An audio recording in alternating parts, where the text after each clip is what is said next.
Adelante, Manuel. Bien, pues en primer lugar, buenas tardes. Como ha señalado María Teresa, mi nombre es Manuel Marín Rodríguez y quisiera comenzar en primer lugar dando las gracias a María Teresa por esta presentación que me ha hecho, así como también por haberme ofrecido la oportunidad de dar a conocer aquello en lo que llevo investigando desde hace algunos años y que, como recordará también la profesora Concepción de la Peña, ya traté de abordar en un primer momento como trabajo fin de máster, aunque en aquel momento centrado solamente en la Basílica de Nuestra Señora de la Asunción de Cieza. A partir de la defensa de aquel trabajo fin de máster que les comento, hemos ido profundizando en el estudio de otros monumentos de Cieza y que en este seminario les mostraré,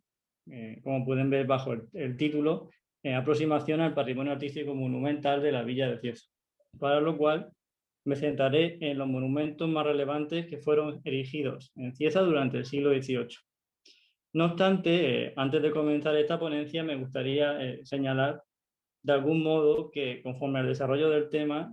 probablemente comprenderán por qué nos hemos centrado de momento en el estudio del siglo XVIII y no en otro siglo anterior o posterior a este, por ahora, ya que, como bien dice el título de la ponencia, se trata de una aproximación.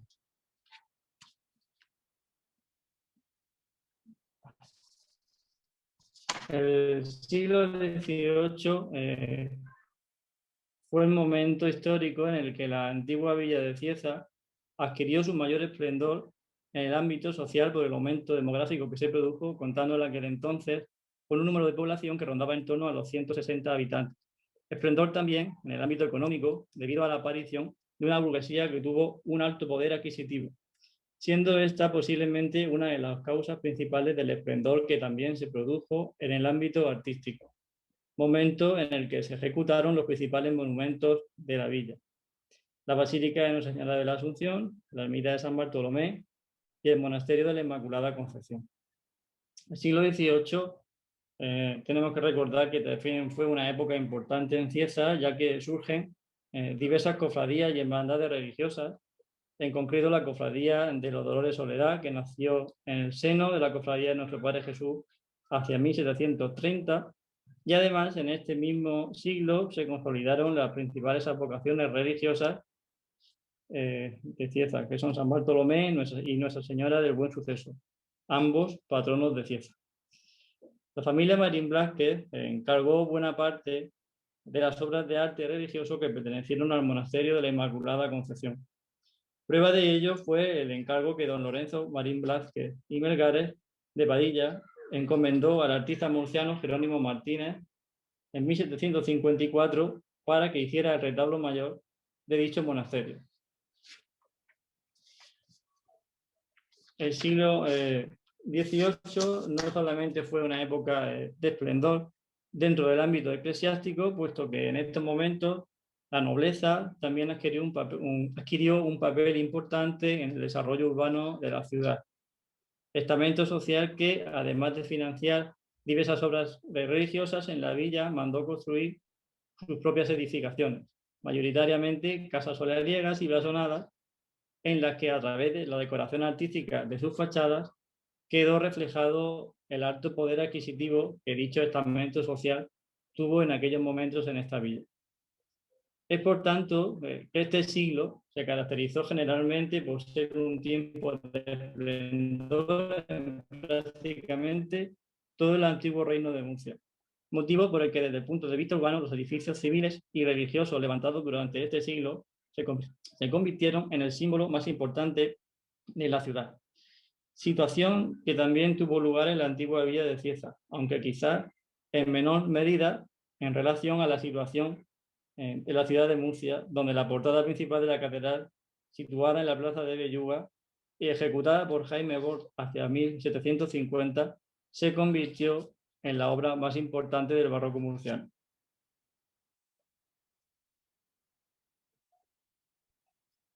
Como se ha comentado anteriormente, el primer monumento sobre el que les hablaré esta tarde es la ermita de San Bartolomé. Esta ermita se encuentra situada junto al balcón del Muro de Cieza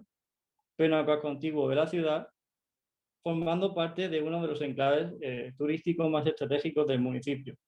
y pudo ser edificada hacia 1630 sobre la única iglesia cristiana que hubo por aquel entonces en la villa de Cieza.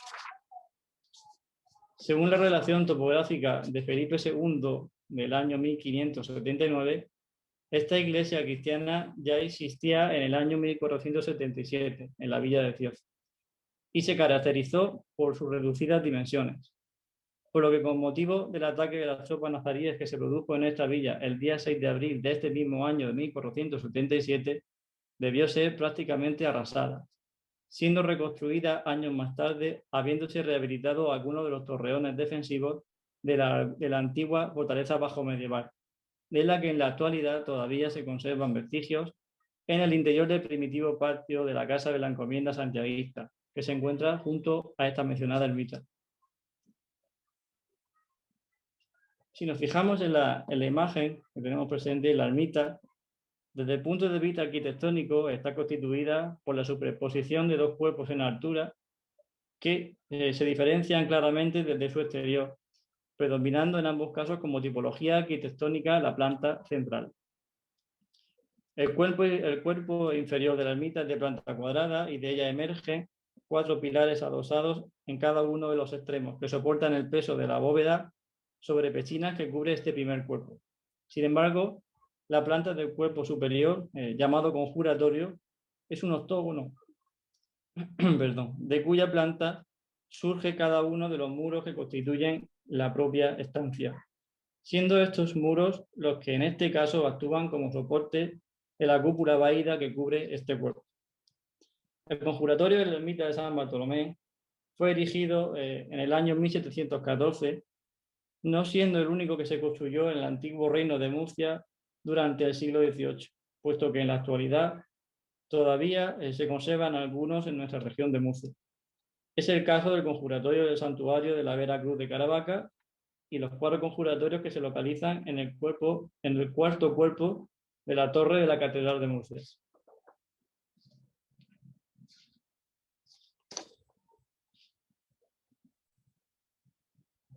Bien. El segundo monumento sobre el que les hablaré ahora, desde mi punto de vista, es el más importante, de los que pertenecen al siglo XVIII en Cieza, y es el templo parroquial de Nuestra Señora de la Asunción. Este templo fue construido sobre los restos de una antigua iglesia dedicada a la vocación de Santa María. Era un templo de reducidas dimensiones que fue levantado hace 1492, siendo probablemente la única iglesia que hubo por aquel entonces en la villa de Cieza, a pesar de que en la relación topográfica de Felipe II del año 1579 se hace alusión a la existencia de otra iglesia más antigua abandonada. Las noticias del primitivo templo sobre el que fuera construida la actual iglesia de la Asunción son bastante escasas, pero sin embargo un estudio más reciente realizado por el historiador local Alfredo Marín Cano sobre la antigua parroquial de Santa María revela que el pequeño templo se estructuró por medio de una reducida cabecera que sería ampliada a partir de las citadas obras. Un cuerpo central compuesto presumiblemente de 3 naves separadas por columnas y 2 capillas en los laterales. Asimismo, se desconocen las dimensiones de un supuesto crucero, lo que incide en la hipótesis abierta de una planta cruciforme o bien cercana a la tipología basilical. El aumento del número de población que la villa de Cieza iba llevando consigo conforme al paso de los años y el estado ruinoso que la antigua iglesia de Santa María presentaba motivó que en el año 1694 se procediera al derribo de la nave central de este antiguo templo, salvo la cabecera, que se había empezado a construir hacia 1614 por el arquitecto Diego de Villabona, pasando la obra un año después, en 1615, a manos del arquitecto francés Agustín Bernardino. Manuel González y Mancas, en el tomo dedicado a la catalogación de los monumentos de la provincia de Murcia, apuntaba que la iglesia parroquial de la Asunción fue construida en el siglo XVIII y tiene 3 naves, crucero y presbiterio de planta rectangular. En las obras de la iglesia parroquial de Nuestra Señora de la Asunción, durante el siglo XVIII trabajó el arquitecto Toribio Martínez de la Vega, siendo nombrado en el año 1703 tasador de sus materiales y director de las obras por el Cabildo Catedralicio.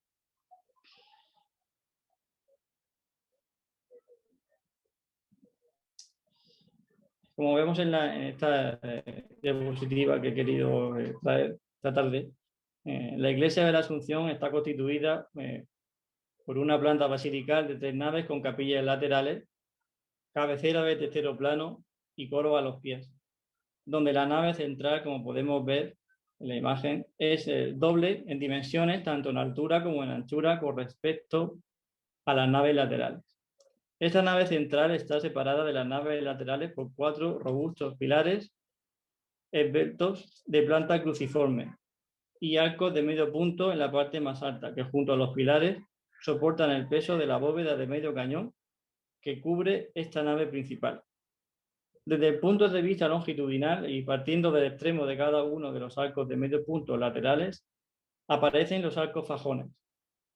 que junto a los arcos de medio punto también actúan soportando prácticamente todo el peso de la bóveda de medio cañón que cubre esta nave central, marcando estructuralmente cada uno de los tramos que la determinan. En el eje de intersección que aparece entre los arcos de medio punto laterales y los arcos fajones se originan lunetos,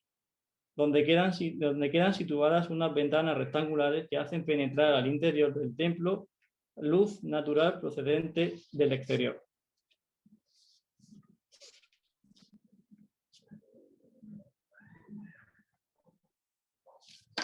Las obras del siglo XVIII en el Templo de la Asunción finalizaron hacia 1715 mediante la intervención del cantero Salvador de Mora, momento en el que se ejecutó el último tramo de la iglesia, que vendría determinado por la fachada principal que tenemos en la imagen y el primer cuerpo de la torre. Una vez llegado el siglo XIX, parece ser que la iglesia de la Asunción se encontraba bastante deteriorada, por lo que se tuvieron que llevar a cabo diversas reformas en su interior, a pesar de que lo más importante en este siglo fue la conclusión de su torre campanario en el año 1873, obra cuyo encargo recayó en manos del arquitecto murciano José Marín Baldó. Una torre que, tal y como se desprende del proyecto redactado por el propio arquitecto Marín Baldó, quedó incompleta en el siglo XVIII, de modo que su labor se centró sobre todo en levantar 2 cuerpos más por encima del primero, guardando armonía con aquello que ya se encontraba construido desde el siglo anterior. Y así quedó plasmado en uno de los párrafos pertenecientes a dicho proyecto. Habiendo de armonizar mi proyecto con lo existente, debía comenzar por levantar los planos de toda la iglesia y basamento general de la torre, construida hasta su primera cornisa. De este estudio resultó que no podía prescindir de elevar las alturas de las nuevas construcciones, de modo que no hubiese notoria contradicción entre estas y la planta del primer cuerpo, que según queda manifestado es un prisma cuadrangular de las dimensiones antedichas. La iglesia que consideramos pertenece al último periodo del Renacimiento y, aunque sencilla y sin el recargo de los adornos y decoración de este género, la arquitectura es de proporciones muy esbeltas y de grandioso aspecto. Pilares y arcos de sillería constituyen sus 3 naves y muros de buena mampostería mixta, reforzados de contrafuertes o estribos de sillería bien labrada. Le dan por lo exterior el aspecto de un templo cristiano anterior a los tiempos en que estos edificios vinieron a construirse con la plantilla sacada de Vignola, empleando las terrajas y el yeso para la formación de sus cornisas y capiteles. tomados de los monumentos de la decadencia de Roma. Fragmento que han podido leer al mismo tiempo que lo he leído en la pantalla, en la diapositiva que tenemos presente. Bien. El último monumento que en este caso estudiamos es el Monasterio de la Inmaculada Concepción. Este monasterio fue fundado en el año 1750 por don Matías Marín Blázquez y Melgares, junto a 5 hermanas de clausura procedentes del Monasterio de la Encarnación de Mula, cuyos orígenes, según apunta el historiador Manuel de la Rosa González, se encuentran ligados a unos presentimientos místicos que la joven Juana Garay tuviera en el año 1702, mientras que los precedentes del Real Monasterio de la Encarnación de Mula parecen encontrarse en las revelaciones del fraile Pedro Botía a principios del siglo XVII. El Monasterio de la Inmaculada Concepción en la actualidad se encuentra ubicado en la calle Mesones, emplazamiento que durante el siglo XVIII formaba parte de la periferia de la antigua villa de Cieza, lugar por el que además también transcurría el Camino Real, que por aquel entonces cruzaba por el centro de la población. El monasterio de las Claras, nombre por el que es conocido en Cieza, se levantó sobre el solar donde el padre de su fundador, previamente a la construcción del monasterio, a principios del siglo XVIII comenzó a edificar las primeras casas de la villa de Cieza.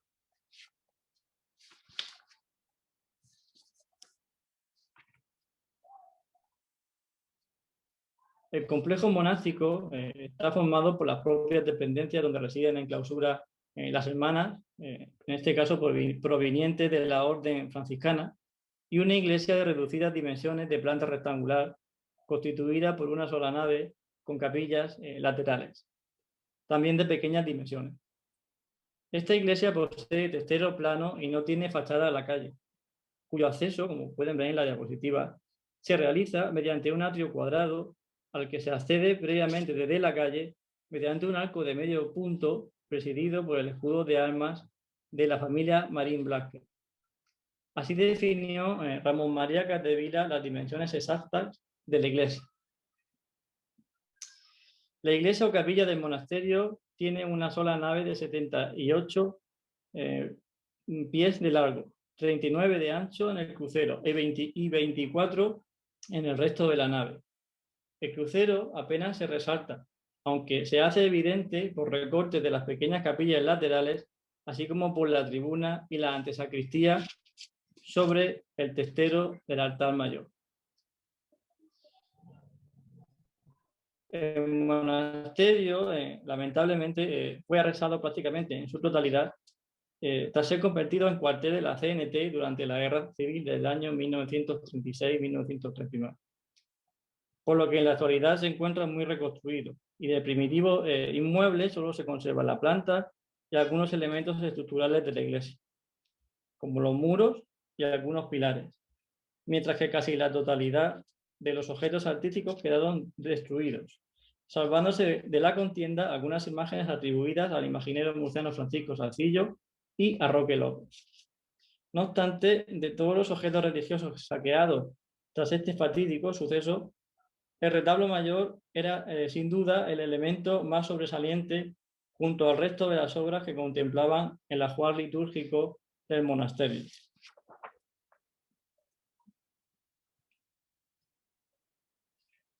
El antiguo retablo mayor de la iglesia, que tenemos presente en la diapositiva, fue ejecutado en el año 1754 por el artista murciano Jerónimo Martínez, cuyas obras tuvieron un coste total de 6.000 reales de vellón. El referido retablo, como podemos ver, estaba constituido por un banco, un cuerpo principal de 3 calles, siendo la central el doble en anchura con respecto a las calles laterales, y un ático con un lienzo pictórico rematando todo el conjunto del retablo. Entre el banco y el inicio del cuerpo principal del retablo había un tabernáculo de grandes dimensiones, muy probablemente concebido a modo de pequeño templete con función de sagrario. El tabernáculo del retablo mayor de la Inmaculada Concepción, en este caso, está constituido a ambos lados de su parte frontal por 2 columnas de pequeñas dimensiones,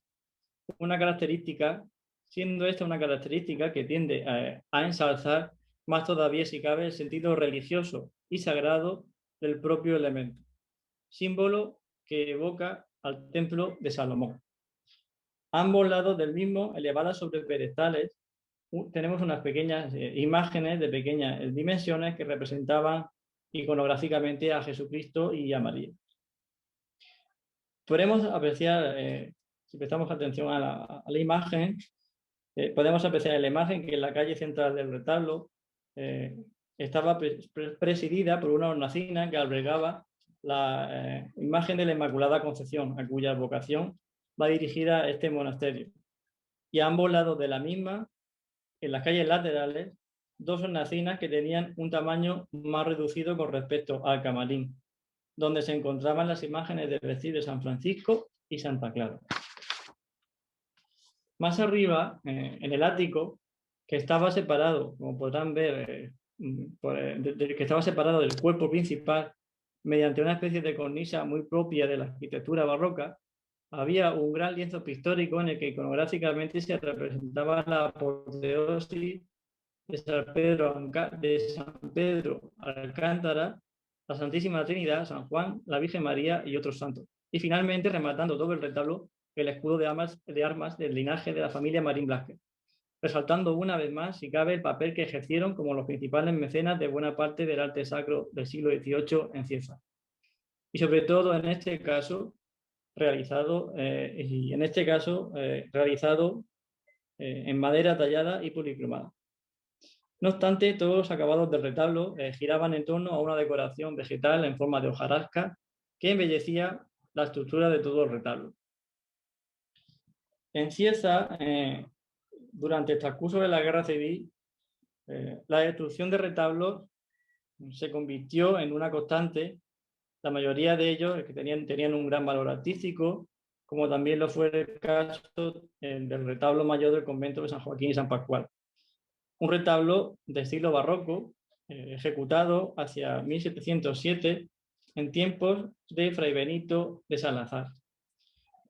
Como ven, estaba formado por un cuerpo único, en cuya parte inferior tenía un banco cargado de abundante decoración a base de roleos y motivos vegetales.